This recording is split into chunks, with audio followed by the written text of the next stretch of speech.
This has been a great week. We've seen historic momentum with moving a big, massive priority that the majority of Missourians have wanted us to get to the forefront and get done over the past years. This is unprecedented movement, regardless of what you're hearing. Because of us pushing in, this has been pushed to the forefront.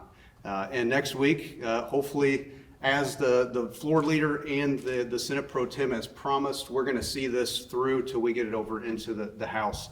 That has been our push, our desire, and our want to force this through, to get to the people so they can fix this broken process in the IP process. It is a ratification deal that we want to address more than the IP and collection of signatures, so I know there's a lot of ambiguity in what it actually does. But in the historic referrals of bills and in the extraordinary numbers that we have seen and continue to see, that is not what we saw in the past year. So when we hear these talking points that, oh, this was just the original plan all from the start, that's erroneous, and the past will dictate that is extraordinary to what it was last year. The budget, I know, is a big talking point right now. We're going to move to cut the budget. We're going to fight and press in to ensure we're cutting the budget and not continue to expand an exploding budget.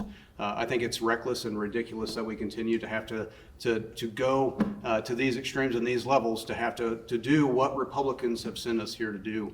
I know the minority continues to say that we're not doing the will of the people. Well, look at who's representing the constituency down here in Jefferson City. It's supermajorities in both houses. We are doing what the people want us to do, regardless of what the left wants to continue to spin.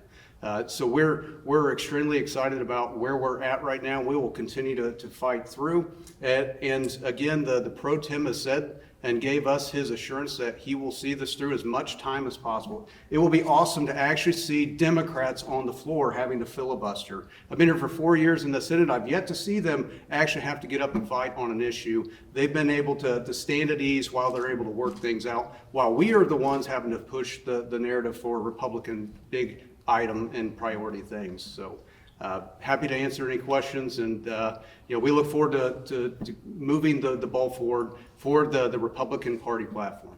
Has the Freedom Caucus been in discussions with Senator Huff about the FRA and any deal on that moving forward? Well, he's pretty locked in of the Democrat position of a no sunset and no pro-life position. The people want pro-life language to protect their taxpayer dollars from going to abortion providers, and that's been a line in the sand that we're going to draw. So we've heard that it's not up for prime time. Well, until he gets those provisions and sunsets put back into that FRA, it's not going to be ready for prime time. Is there a separate bill that would do what you want to do? Well, I was just going to add one thing on the question about Senator Huff. I'd just like to point out that Senator Huff has made sure that there isn't a single Freedom Caucus member on the Appropriations Committee. So I think with it, I speak for the others here, saying we're willing to talk to anybody if we actually want to pass an actual conservative budget. Lincoln Huff hasn't passed a single conservative budget that didn't massively increase spending his entire time in the Senate. So if he wants to have those conversations, if he's open to those conversations, the actions that he's taking, trying to exclude the Freedom Caucus, they're just going to ensure that we have a much longer conversation on the Senate floor. Yeah. I served on the Senate Appropriations Committee until last week, and I was the lone Freedom Caucus member on there. I voted no on the pro-abortion FRA, and because I voted no on the pro-abortion FRA and was the lone no vote, that's one of the reasons that I was taken off the Appropriations Committee. So I'm always willing to have further discussions with Senator Huff and the Appropriations Committee, but obviously the conservative, principled mind and senator we are not welcome on the Senate Appropriations Committee. Yeah, they do not want any conservative senators on that committee. Did you want to add? He had asked about. Yeah, I think in light of what we have with the 8th Circuit and the 6th Circuit on the previous Planned Parenthood videos, we've now seen videos from Project Veritas showing that there is no parental notification whatsoever. They're shipping minors over across state line into Kansas. We had a hearing, I believe my bill passed out of the families, whatever committee it was this week. So hopefully that'll get to the floor within the next several days. I think that could be an option for us. That could be a path if we get that to the governor's desk to actually defund Planned Parenthood consistent with what the Supreme Court has said, not within the budget. That may be an option for us.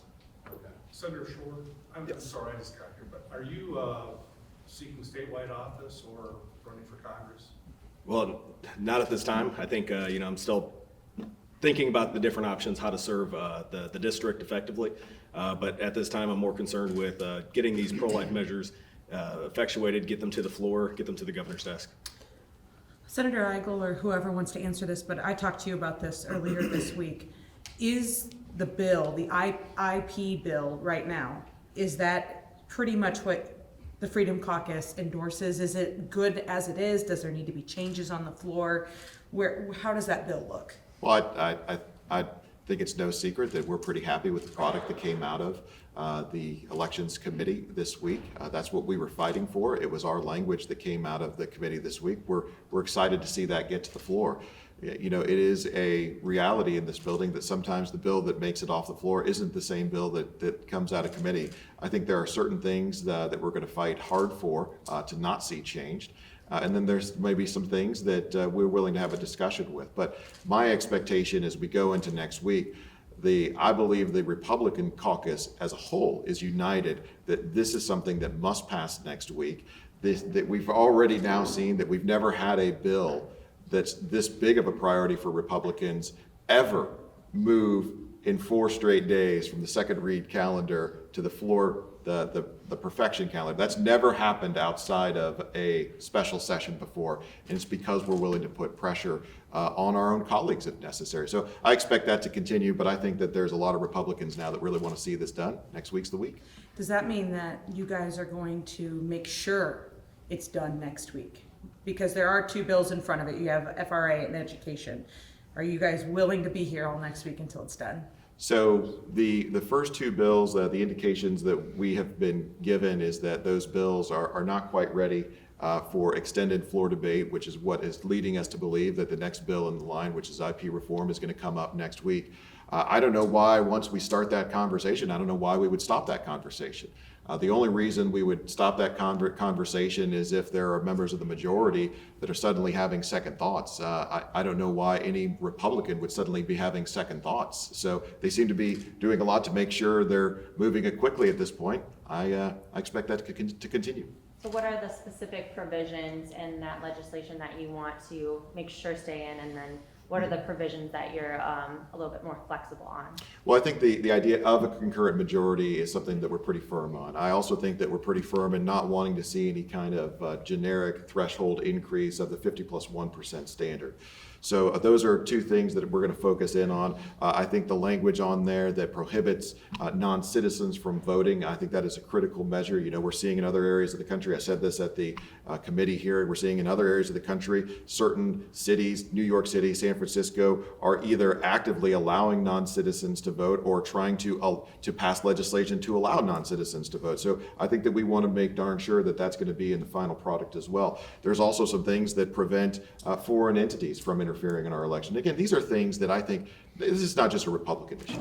These are broad Republican, independent, Democrat issues that are going to generate huge majorities when it goes in front of the people of this state. So there may be some details that we can talk about, but I think you're going to see a real, you may see Republicans more united next week than we have been so far this year. What is the benefit to the going by state house districts instead of congressional districts? Why is that the path that's being pushed? Well, I think the grassroots want to be able to have an impact on the work that they put into, fighting these measures. And the grassroots feel that that state house districts give them that better capability to have an impact directly of their community. Where others say the congressional districts have that capability. Either way, I mean, I'm flexible as long as we have that kind of electoral college approach, having the ability to have all areas of the state heard and not just flyover country. And I think that's the biggest takeaway of what we're trying to advance and protect. Senator Hoskins, I have a question for you. Yes. It has to do with sports betting. All right. I want to talk about how Governor Parson was kind of overlooked last week from the Ravens. You know, their governor put a bet with Kansas's governor Yes. instead of Governor Mike Parson. How important is it to get sports betting done this year, especially with the Chiefs being in the Super Bowl? Do you see a pathway forward? Just kind of give me your, since you've kind of been behind this the whole time you've been here. Yeah, I don't have a problem with sportsbook, but what we've seen from polling is the most recent poll I had saw 35% of Missourians are against legalizing sportsbook and 25% are in support of. What I have a problem with is casinos making a killing, and it's estimated that they would net profit an additional $25 million each if sportsbook were to pass in Missouri. But we need at least $10 million to help combat the problem of compulsive gamblers here in the state. We've seen other states. I think the state of Illinois just added $10 million more within the last year or two for their problem compulsive gambling. We've seen Michigan add $8 million more for problem compulsive gambling that increased due to a legalization of sportsbook. I think in the provisions that I've seen, whether it's been the sports teams or the bills that have been filed in the House and the Senate, they only call for $5 million, and $5 million is not enough.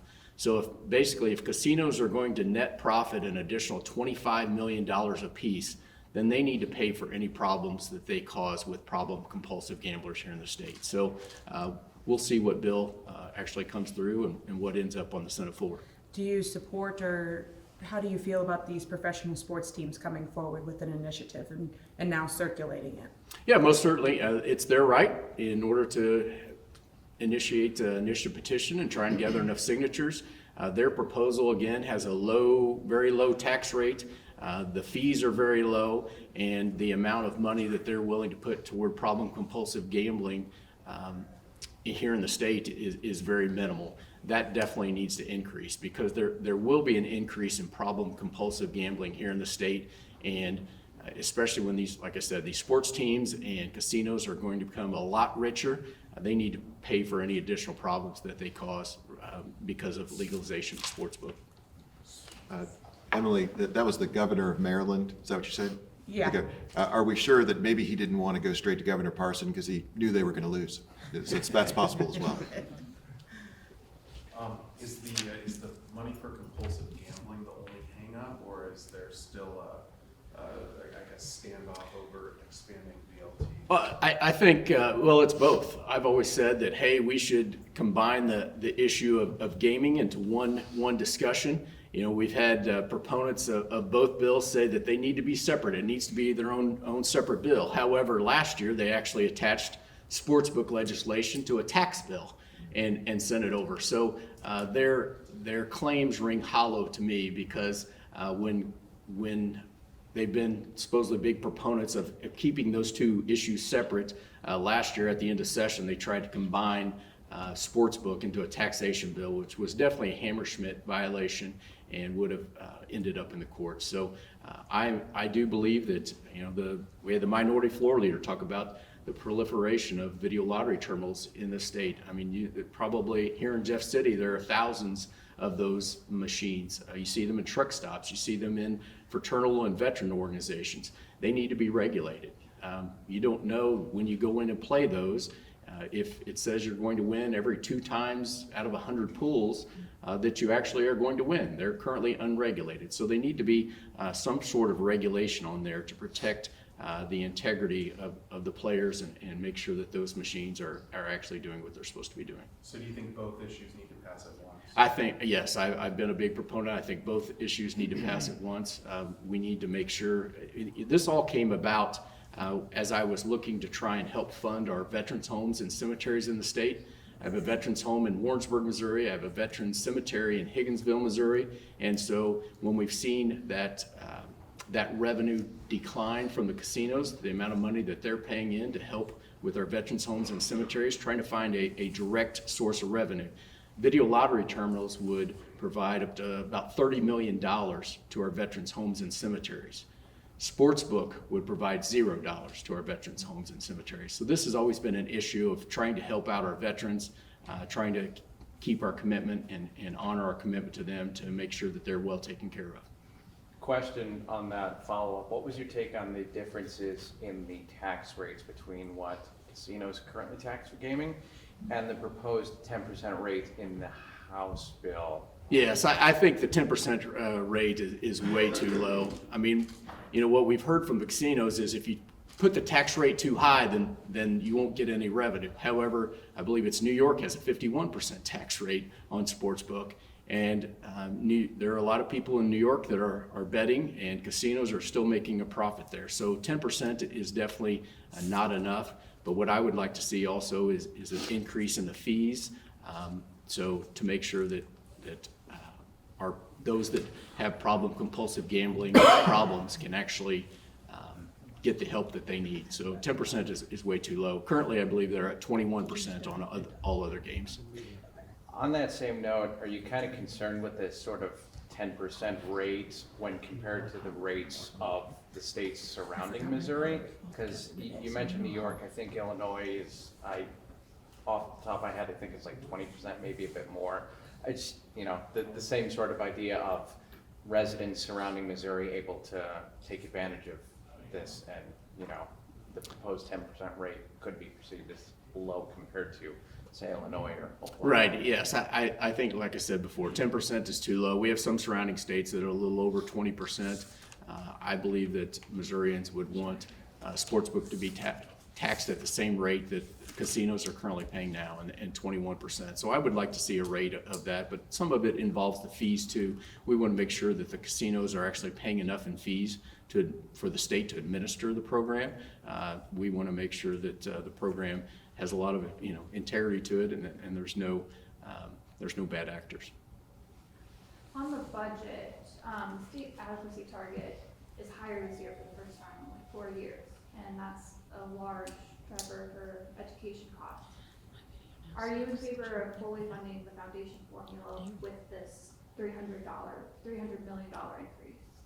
Well, I think we need to look at educational opportunities. That's where we have to start looking to drive costs down, not to continue to drive the price up. Look at higher ed. It's like a rocket ship at the costs that people are having to pay to get an education.